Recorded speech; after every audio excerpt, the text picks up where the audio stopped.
Hi, welcome. My name is Kate Byam, and today I'll be presenting my community needs project with you all. I want to preface by saying thank you for being here and spending some time getting to know what's going on in your community and having the heart to help out. Um, if you didn't already receive one of these pamphlets, it's a handout that's going to help us through this little presentation today. There's a section in here for notes for you to take. At the end, you can ask questions if need be. There's also some QR codes on the bottom. If someone wants to try one of those and give me a thumbs up, let me know they are working. That would be greatly appreciated. Okay, so let's get started. Today we are going to dive into um, the issue with counseling and the community needs for children and receiving accessible care. So today we'll be identifying the needs and why it's important. We're going to go over some SMART goals so that we can develop a plan. We'll be speaking about delivery and intervention and the evaluation and measures we can take to make sure it's working efficiently. Okay, so what is the need? As we go through the military process, all of you all are familiar with, checkout processes, and you have to submit your paper. On this paper, there are many places you have to go to make sure that you are ready to move to the next station. And one of them includes counseling, and you have to make sure that you're mentally equipped to move. But that doesn't always filter down to our children. Our children are going through these deployments and moves and huge life changes, all before the age of 5 even.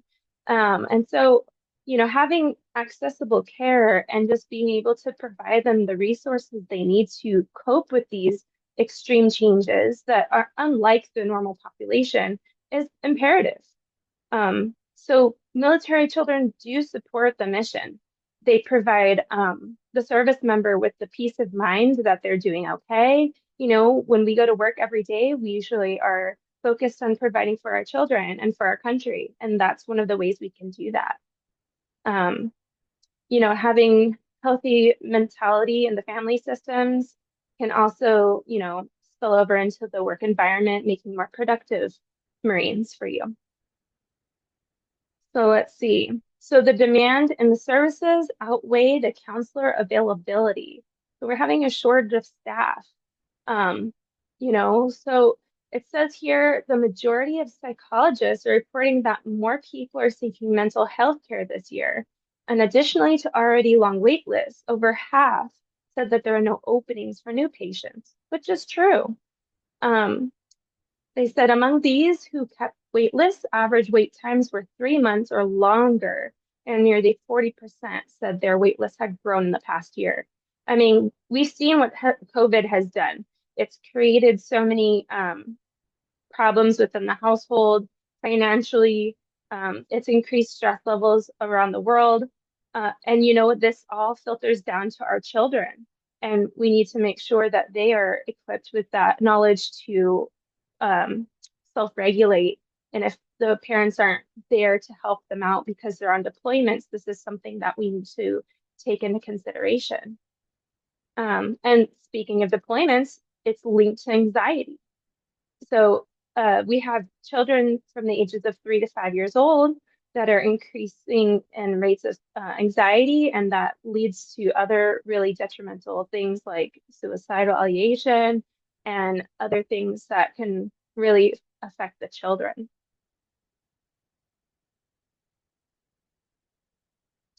Says here the DoD statistics about the age of military children. So if you think of, the you know, entire United States military.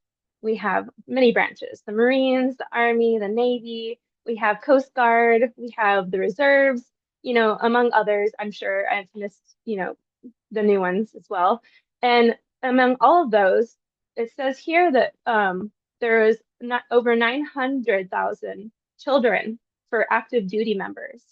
And approximately almost half of those children or under the age of 5. So developmentally, we're working with children that are very young and very, impressionable, especially when it comes to attachment and needing to have their parents being just having a good overall family household. With the military, that's really hard to do because of so much change. Um, it says here, well, the Adlerian theory says that there's a holistic approach to psychology, and it stresses the importance of overcoming feelings of inferiority and developing a sense of belonging and achievement. And that, plays along with happiness and success. And when you're a child in the military, you know, it is hard to identify who you are and where you're supposed to be, and, having to experience all of these changes. The theory highlights the significance of social interactions and community involvement. So when your child is going to school and then changing schools often, or not having the same people around constantly, it's going to affect their mental health. And that leads us into Bowlby's attachment theory. And, everyone kind of is familiar with attachment. It's just like the bond you have with someone else. And so parent involvement is particularly one of the main ways we receive attachment. So if they're gone on deployments, or we're, moving across country and they're stressed and not emotionally capable of providing that support for their child, that can, lead to some negative attachment styles, which, could be either the avoidant attachment or disorganized attachment styles. And that can go ahead and persist into adulthood. And that's what we're trying to overcome here. So the overall objective is to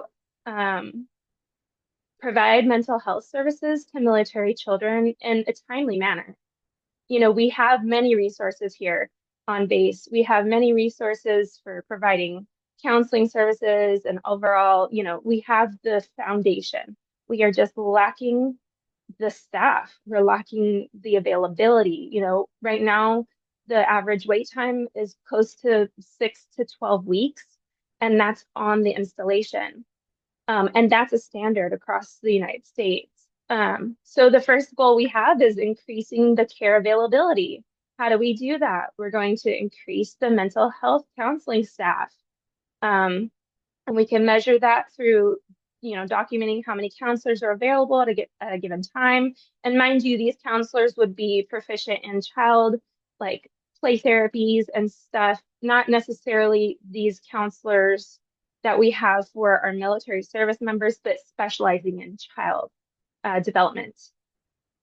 So the way we can increase the staff is obviously we have to figure out where the money's going to come from. We can reroute some resources to allocate the funds. Just for instance, right now it's October. We have a lot of Halloween things happening. We have pumpkin patches and trunk or treat, sorry, and events going on. Instead of producing an event that is already available in our community for free, and or already given to the community, the military community from a different organization, we can contain that money and use it for potentially having a group counseling service. There's so many, let's just say, for instance, trunk or treat. There's so many trunk or treats right now. There's no way that the military child will be able to go to all of them, but they will be able to go to one of them. So it doesn't make sense to have the counseling service provide that as well as all of the other organizations. So just, thinking smart, how are we going to, cut back on services and still be able to, provide outreach for our clientele? We can do this through projects. Like I said, they're similar to others locally, and they can be redesigned into maybe advertising instead of just spreading awareness, because I think we're all aware that our children are going to need some services. So we can do this promotion and training of graduates within their 2 years of supervision. As they come out of their graduate programs, they are required to do about 2 years before they're licensed. We can offer those recent graduates with a position to host group work under supervision, and that would cut costs tremendously because they're needing the service hours as well. Our next goal is reducing the prevalence of mental health conditions. Like I said, we can offer group therapy, and that cuts the costs and offers services to many children. They can host quarterly group therapy for deployments, moves, and transitions. So say you have a group of 5 children and they're going to the deployment counseling group, and then you have a group of 5 other children that are going into the we just moved here counseling group, and so on. We can combine individual sessions. So instead of one child seeing a counselor one at a time, we can have them do the group. And, children do enjoy learning in groups. They go to school and they do have, they see the children around them and they're more able to relate and understand what's going on if they're around their siblings and such too. The sessions can be an hour long. This is up in the air too. We could brainstorm on this as well. 10-minute introduction, hi, meet and greet, and concluding with a parental Q&A. So 20 minutes for that. So the actual session could be probably, close to 30 minutes or so. And then one of the other SMART goals could be providing parents with educational resources. Can you see this? And we could do that by when they come in to inquire about services for their children, we can give them the resources up front and then provide a follow-up with them. So offering them outside resources can reduce the inquiry rate. So we won't have as many, for instance, if someone is unsure if their child needs counseling, we can offer them these resources first, and then after, between their wait times, they can go ahead and determine if their children still needs the services or not. And if they do, that's perfectly great, and we can continue to use these resources, but it is also something we can provide to them to help support their family in the meantime. Each family will be given a survey to guarantee these services were offered. So, at the end of the first counseling session, were you given these resources? Who contacted you to follow up about them, and so on. And the resources include, but are not limited to, these ones here: Focus, Operation Purple Camp, the Road to Resilience, the EFMP program, MFLAC, Sesame Street for military families, and so many more. The educational services should be given immediately upon inquiry, so they should be offered these to get in touch with someone else while they're waiting for their counseling services.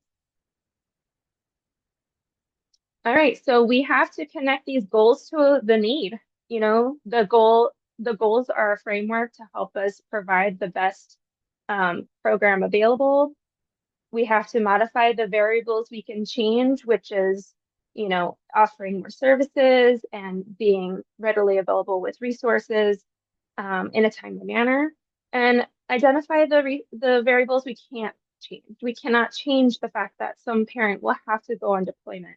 A parent will have to go overseas for an extended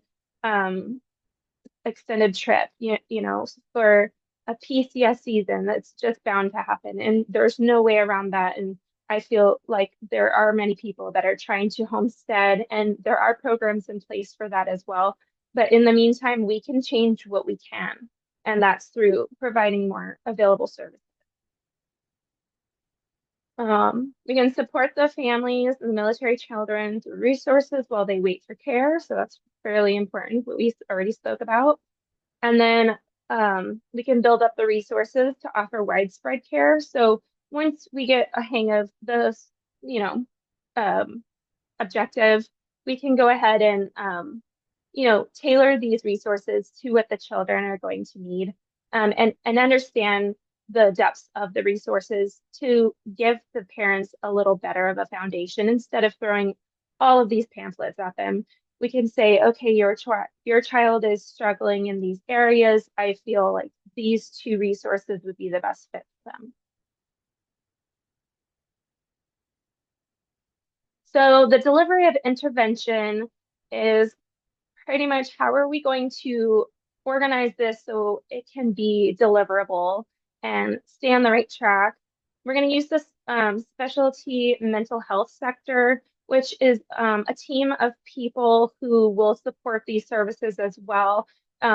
If we need to outsource patients, clients into different avenues, such as psychiatrists, psychologists, medic, um, we could use um, community health members. We could use a variety of team members that all support the mission of helping these children receive services in a timely manner. We can also use the portal Genesis. It's already existing through TRICARE. So for instance, if a child receives services, it can be documented in Genesis. And then if the child moves with their parents across the country, it's still available. All of the notes are there and they can pick up right where they left off in a different location. The resources we'll be needing are the more funds for the counselors. We'll be using the locations that are, there's some buildings that are empty here and we can use them as temporary buildings. Um, even still with children, they do enjoy being outside and we can work around the location of the group therapies and until we can have a brick and mortar installation. Outsourcing and partner with other organizations to help us fulfill our goals. Just making sure that we're not staying narrow-minded, that we can use other people to help facilitate these client needs as well. Evaluations. How are we going to know that this is going to work?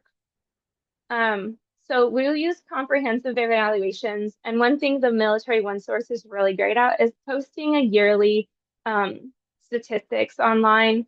They already do a fairly good job about it. And I think that's one thing that we can rely on as a comprehensive evaluation.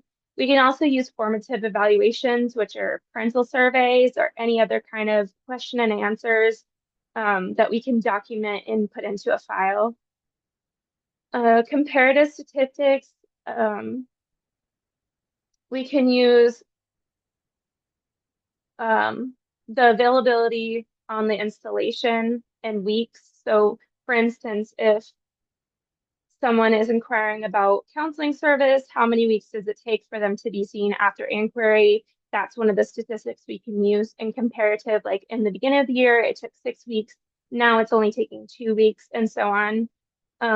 We can use on-site versus local availability. So if there's someone coming to the counselors for inquiry, it is, okay, we are having 20 children per month come and inquire versus, out in town, they have 40 and so on. And just being able to compare locally what we're doing in terms of counseling availability and then turnover rate. So, when they're done with counseling or the counselor feels like they're in a good spot, there's exit counseling and that can provide a turnover of 1. So if you're having turnover, like a larger turnover rate, that means the program is working and they're getting quality care. And then to speak again about turnover, it would be the client intake versus the exit counseling. So if you're taking in 20 children and then exiting 10 children, that is still fairly good in terms of how many children are being taken care of and how many are receiving enough services for their care. And that's pretty much it. That's a wrap. So we went over community needs pertaining to lengthy wait times for counseling services for children in military families. We've addressed the integrated additional resources and educational tools while increasing number of counselors available on the installation. We spoke about our SMART goals. We're going to enhance already established framework within the military, and then we're going to gain feedback and statistics to prove the efficacy of our program. Does anyone have any questions? And you feel free to reach out to me via email or through a phone call. I have my information on my website. Thank you and have a blessed day.